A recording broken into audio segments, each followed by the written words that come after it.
Somo la kitabu cha Mwanzo. Melkisedeki mfalme wa Salemu alileta mkate na divai, naye alikuwa kuhani wa Mungu aliye juu sana. Akambariki akasema, Abrahamu na abarikiwe na Mungu aliye juu sana, muumba mbingu na nchi. Ahimidiwe Mungu aliye juu sana, aliyewatia adui zako mikononi mwako. Abrahamu akampa fungu la 10 la vitu vyote. Neno la Bwana.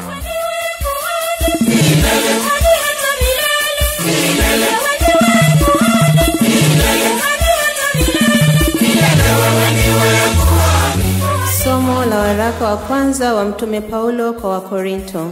Mimi nalipokea kwa Bwana niliyowapa nanyi, ya kuwa Bwana Yesu usiku ule aliotolewa alitoa mkate, naye akiisha kushukuru akaumega akasema, huu ndio mwili wangu ulio kwa ajili yenu, fanyeni hivi kwa ukumbusho wangu. Na vivi hivi baada ya kula akakitoa kikombe akisema, kikombe hiki ni agano jipya katika damu yangu, fanyeni hivi kila mnywapo kwa ukumbusho wangu. Maana kila mlapo mkate huu na kukinywea kikombe hiki, mwaitangaza mauti ya Bwana hata ajapo. Neno la Bwana.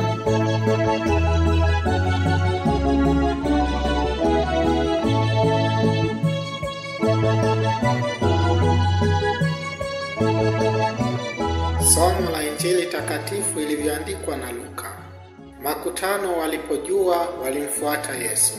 Akawakaribisha, akawa akisema nao habari za ufalme wa Mungu, akawaponya wale wenye haja ya kuponywa. Na jua likaanza kushuka, wakamwendea wale thenashara wakamwambia, uage mkutano ili waende katika vijiji na mashamba ya kando kando wapate mahali pa kulala na vyakula, maana hapa tulipo ni nyika tupu. Akawaambia, wapeni ninyi chakula. Wakasema, hatuna kitu zaidi ya mikate 5 na samaki 2. Tusipokwenda tukawanunulia watu hawa wote vyakula. Kwa kuwa wanaume waliokuwako walipata kama 5,000. Akawaambia wanafunzi wake, waketisheni watu kwa safu, kila safu watu 50. Wakafanya hivyo, wakawaketisha wote. Akaitoa ile mikate 5 na wale samaki 2, akatazama juu mbinguni, akavibariki, akavimega, akawapa wanafunzi wake ili wawaandikie mkutano. Wakala wakashiba wote. Katika vile vipande vilivyobakia walikusanya vikapu 12. Neno la Bwana. Sifa kwako Yesu. Katika hostia, Mungu kweli na mwanadamu. Wapendwa katika Kristo, leo ni sherehe ya mwili na damu takatifu ya Bwana wetu Yesu Kristo. Mama Kanisa anatupa nafasi ya kutafakari zawadi ya Ekaristi takatifu katika kanisa. Lengo la sherehe hii ni kukumbuka tena tendo alilofanya Yesu katika karamu ya mwisho. Ni sherehe inayotukumbusha zawadi kubwa aliyotupatia Mungu kwa njia ya Yesu Kristo katika maumbo haya ya mkate na divai, yaani katika Ekaristi takatifu. Katika azimisho hili tunaalikwa kudumu katika kuendelea kuyaheshimu mafumbo haya ya ukombozi wetu yanayofanyika katika sakramenti ya ajabu. Zawadi ya Ekaristi takatifu inatuonesha jinsi Mungu anavyotupenda na anavyotujali. Ekaristi takatifu ni ishara wazi ya uwepo wa Kristo katika kanisa lake. Tunapofurahia zawadi hii ya chakula cha kiroho ambacho tumepewa na Kristo, tunaalikwa kutafakari pia sehemu ya pili ya mwili wa Kristo, yaani kanisa lake. Kristo ni kichwa cha kanisa na kanisa ni mwili wake. Tuzidi kumwomba Yesu wa Ekaristi atujalie neema ya kuendelea kushiriki karamu hii tukiwa katika mioyo safi, yaani katika neema ya utakaso. Katika meza ya neno, masomo yote ya leo yanadokeza juu ya mada moja, matoleo au kutoa kitu fulani kutoka kwa vile ulivyo navyo. Abrahamu alimpa Melkisedeki fungu la 10 la vitu vyake vyote baada ya kushinda vita dhidi ya mfalme Kedorlaoma na wale wafalme waliokuwa naye.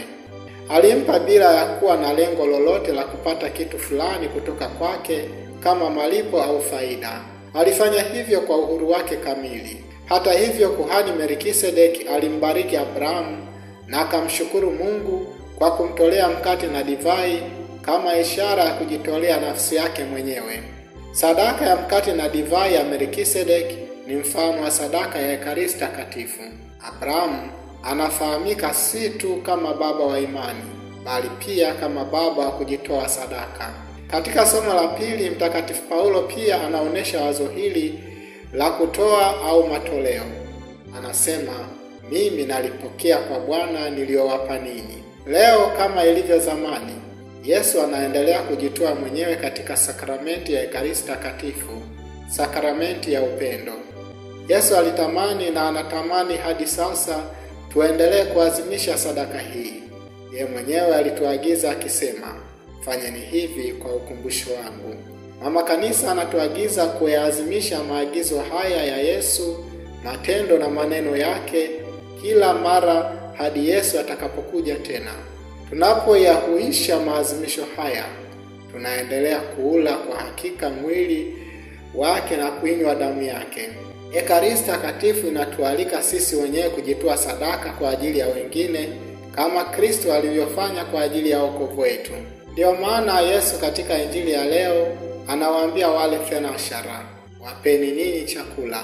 Tunapoyapaisha maadhimisho haya, tunaimarishwa zaidi na zaidi katika maisha yetu ya kiroho na kuwa tayari kujitoa sadaka kwa ajili ya watu wengine. Katika Injili Yesu anawaambia wale thenashara, wapeni ninyi chakula. Ndivyo Yesu anavyotuambia na sisi leo, kuwapa wengine sehemu ya yale tuliyojaliwa. Hata hivyo, Yesu hawezi kutuambia sisi tulioshibishwa kwa Ekaristi Takatifu kutoa kile ambacho hatuna. Anatualika kutoa kwa sababu anajua tunacho cha kutoa. Ni swali la kila mmoja wetu kujiuliza, ni nini ninaweza kutoa kwa watoto wa jirani zangu maskini, kwa jamii yangu inayonizunguka, kwa kanisa au kwa taifa? Ekaristi Takatifu ni chakula kinachowaunganisha watu wote kuwa wamoja. Na ndio maana Mtakatifu Paulo anatuuliza swali hili. Je, kikombe kile cha baraka tukibarikicho si ushirika wa damu ya Kristo? Mkate ule tuumegao si ushirika wa mwili wa Kristo? Waraka wa kwanza kwa Wakorinto sura ya 10 aya 16. Ekaristi Takatifu inawaunganisha wale wote wanaopokea kwa sababu wanaupokea mwili mmoja wa Kristo. Namna ya pekee ya Yesu kuwa ndani yetu ni katika Ekaristi Takatifu. Ekaristi ni kilele cha tendo la upendo wa juu kuliko yote, kwa sababu ni zawadi ya Baba kwetu sisi. Neno Ekaristi lina maana ya shukrani. Shukrani zaidi ni ya ile siku ambayo Yesu aliweka Ekaristi Takatifu, yaani Alhamisi Kuu. Zawadi ni Yesu mwenyewe anayejitoa kwetu ili atukomboe na kutuingiza katika ushirika na Baba. Ekaristi Takatifu hutuunganisha binafsi na Kristo na hutuunganisha sisi kwa sisi tunaompokea Yesu wa Ekaristi Takatifu. Mtakatifu Tomaso wa Akwino anasema, jinsi chakula cha mwili ni cha lazima kwa uhai kiasi cha kushindwa kuishi bila chakula, vivyo hivyo chakula cha kiroho ni cha lazima kwa maisha ya roho kiasi cha kushindwa kutunza maisha hayo bila Ekaristi. Kazi ya Ekaristi ni kugeuza ubinadamu.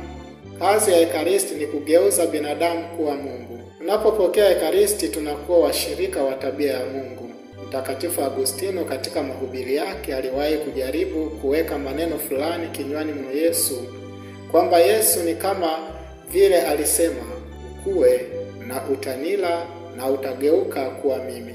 Yesu anasema, aulaye mwili wangu na kuinywa damu yangu anao uzima wa milele, nami nitamfufua siku ya mwisho. Ireneo anaeleza hivi, kama chembe ya ngano ikianguka ardhini baada ya kuharibika huchipuka, vivyo hivyo miili yetu baada ya kulishwa Ekaristi na kuwekwa ardhini na kuharibika pale, wakati wake itafufuka. Mwenye kufanya kazi hii ya kufufua ni neno la Mungu ambaye alitushirikisha mwili wake kwa njia ya Ekaristi Takatifu. Hata hivyo, ndugu zangu, ili kushiriki mwili na damu ya Kristo lazima kujiandaa, yaani kujitakasa. kuwa katika hali ya neema.